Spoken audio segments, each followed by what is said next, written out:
À Washington, les signatures seront le 4 décembre. Donc tout est confirmé. Le 4 décembre, c'est quand on va signer. Il y aura plusieurs signatures. Ah oui, Kagame, on a ouvert son visa. Il arrive. Maintenant, il peut entrer aux États-Unis. Ça, c'est une invitation spéciale, il ne peut pas refuser. S'il refuse, on l'enterre au Rwanda automatiquement. Voilà pourquoi Kagame hésite. Bon, nous partons, c'est un bon début. Non, ce n'est pas un bon début pour toi, mais c'est un bon début pour nous. Une bonne fin pour toi. Ça, c'est un transfert du pouvoir officiel que Kagame accepte à la Maison-Blanche de dire que c'est fini. J'ai fini ma mission avec la CIA. La CIA, c'est Tshisekedi qui devient l'homme de la CIA aujourd'hui.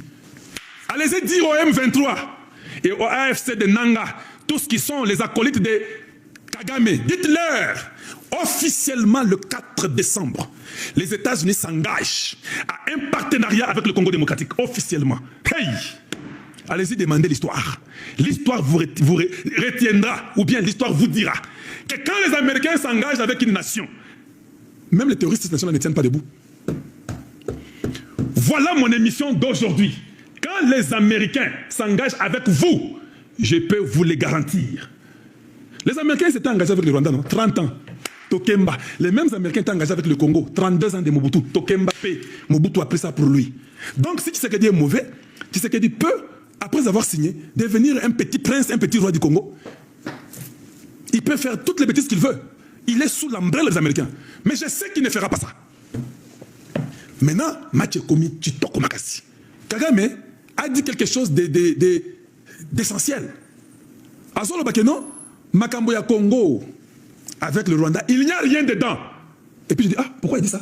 Kagame sort un mot. Bolanda, le mot que Kagame dit, j'ai remis pour vous. We are talking about Congo a while ago. There's nothing between Rwanda and Congo and the conflict thereof. There's nothing that is just Congo and Rwanda. Underneath, there is a volcano. Vous avez entendu ce que Kagame a dit? Je n'ai pas suivi ça dans les médias du Congo. Je n'ai pas entendu personne. J'ai suivi cette histoire, ça fait 2 jours.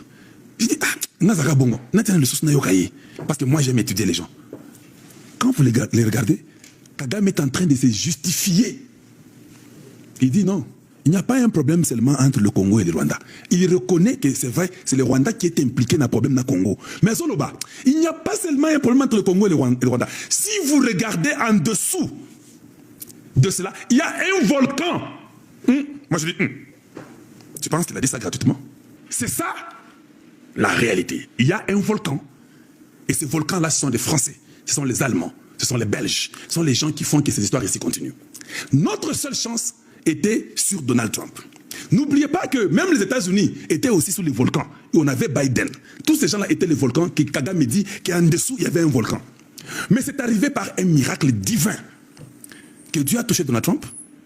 Donald Trump a dit que non, je change les cartes. Il dit, il n'y a pas un problème seulement au Congo, Rwanda. Non, en dessous, il y a un volcan. Moto Sakanate. C'est-à-dire que Naye, Ayebike Boroyo, hey. Il y a un volcan. Alors je commence à réfléchir. Un volcan, il y a le feu, il y a une détonation, il y a un magma. Qu'est-ce que Kagame veut dire? Qu'est-ce qui est caché derrière? Voilà pourquoi je vous reviens à la signature de Washington du 4. Le volcan, la détonation, le feu dont Kagame parle, le seul pays qui peut l'éteindre, c'est les États-Unis. C'est Donald Trump. Je ne sais pas si vous me saisissez. S'il y a un feu, s'il y a des problèmes, s'il y a des ramifications, quelle que soit la personne qui est en dessous, que ce soit la France, l'Angleterre, l'Allemagne, la Belgique, l'Italie, l'Espagne, le Portugal, la Russie, la Chine, quel que soit le pays qui est en train d'attiser ce volcan, il n'y a qu'un seul pays sur la terre ici qui peut mettre fin à ça. C'est Donald Trump. Avant de dormir, même sur mon lit, je suis en train de réfléchir. Je dis, bon, Tshisekedi avec les mouilles, ils disent que Torotia signature était ce qui Rwanda Bimi Congo. Ça, tout le monde est au courant. Mais en même temps, les présidents Tshisekedi et Kagame disent que nous serons là-bas pour les signatures. On va venir signer.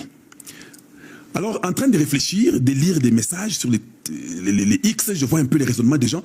Un esprit me dit que non, il faut que ton titre soit sur le pourquoi ils vont apposer ces signatures-là. Parce qu'il y a des Congolais peut-être qui sont un peu dans le flou. Essaye d'expliquer aux gens pourquoi les militaires rwandais, s'ils sont sur le sol, pourquoi ils vont signer? Parce qu'ils ont dit qu'ils ne vont pas signer s'ils sont sur le sol. Pourquoi il y aura plusieurs signatures? La signature sur les histoires d'intégration régionale, c'est une signature conditionnelle. Je suis en train déjà d'enlever ça.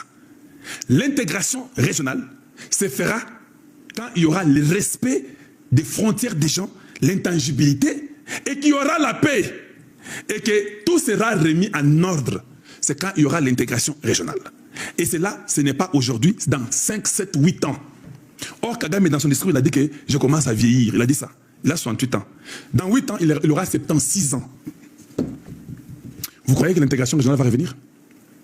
Tshisekedi vous dit hier, oh, l'intégration régionale. Il dit non, il faut d'abord rétablir la confiance. Tshisekedi comme ça. Il dit, papa, Olobini, rétablir quoi? La confiance. C'est-à-dire quoi rétablir la confiance?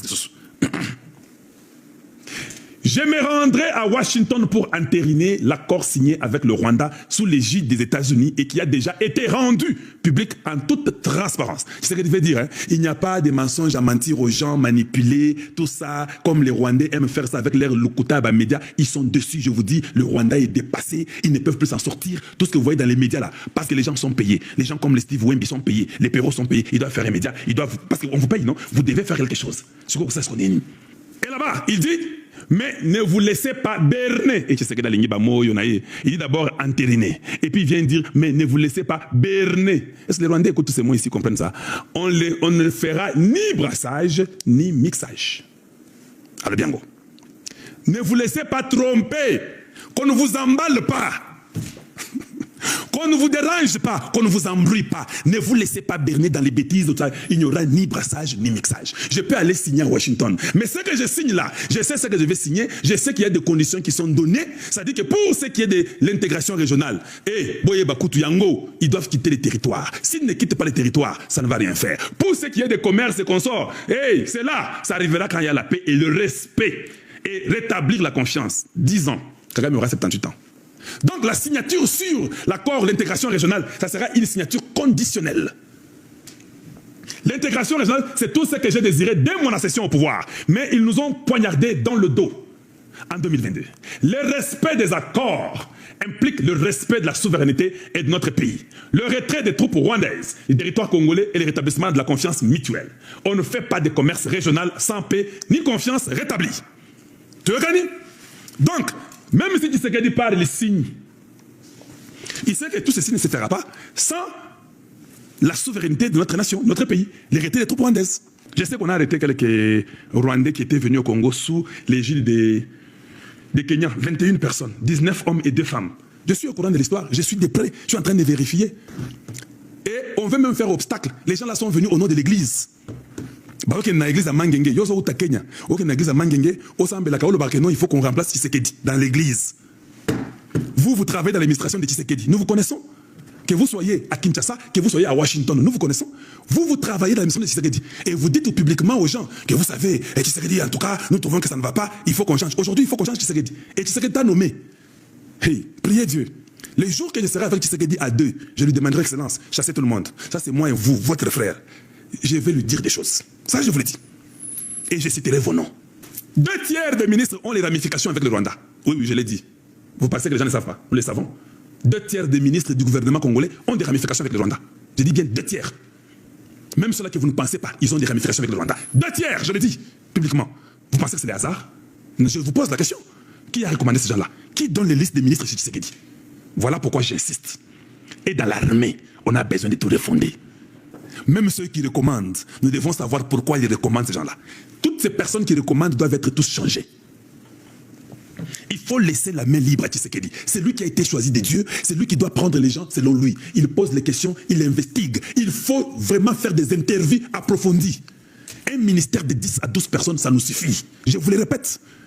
Comment 2 tiers du gouvernement peut avoir des ramifications avec le Rwanda? C'est quoi ça? Vous pensez que c'est le hasard? Allez-y dire ça aux imbéciles, pas à moi.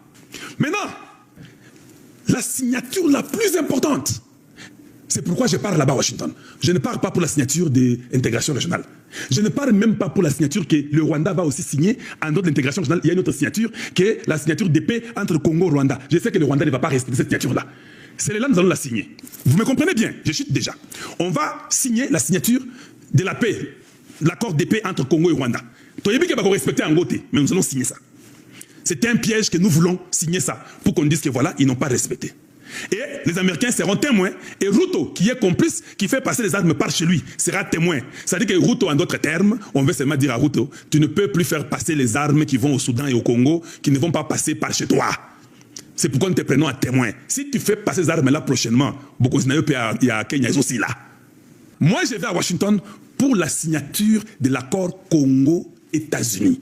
C'est la signature la plus importante que nous devons aller la signer. Ça sera historique. Ce n'est pas encore arrivé avec un président américain, Avani Mesa, avec un président congolais, Avani Mesa, Naba ministre Nabango, va signer accord et partenariat, il y a Congo et États-Unis. C'est la plus grande signature du temps. C'est la plus grande signature que le Congo ait jamais eue dans sa vie. C'est cette signature-là qui va nous lier avec les États-Unis officiellement. C'est ça même la mission de Donald Trump. Quand vous apposez cette signature-là, c'est-à-dire que officiellement, les États-Unis se sentent redevables au Congo. Maintenant, vous pouvez dire, Kalonji, pourquoi Donald Trump ne nous aide pas? Pourquoi ils attendent que les Rwandais sont là et qu'on sort? Il va vous aider pourquoi? Qu'est-ce que vous lui avez donné pour qu'il vous aide? Mais quand vous signez avec lui, maintenant, ça c'est de l'intelligence. C'est pourquoi j'ai dit que Tshisekedi, Muntu Chamwa. Maintenant, les États-Unis peuvent dire, oh, nous avons signé pour faire des affaires avec le Congo. Pourquoi vous attaquez le Congo? Le travail sera le travail. Le chantage prend fin. Le Rwanda peut maintenant, Kotambola, pour Magambo changer, Tshisekedi est celui qui est choisi. Kagame a terminé sa mission. Il peut vouloir mourir en paix ou mourir en désordre, c'est son choix. Merci de nous avoir suivis. Je vous retrouve encore demain. Une fois de plus, je vous dis bonjour chez vous et bonsoir chez vous.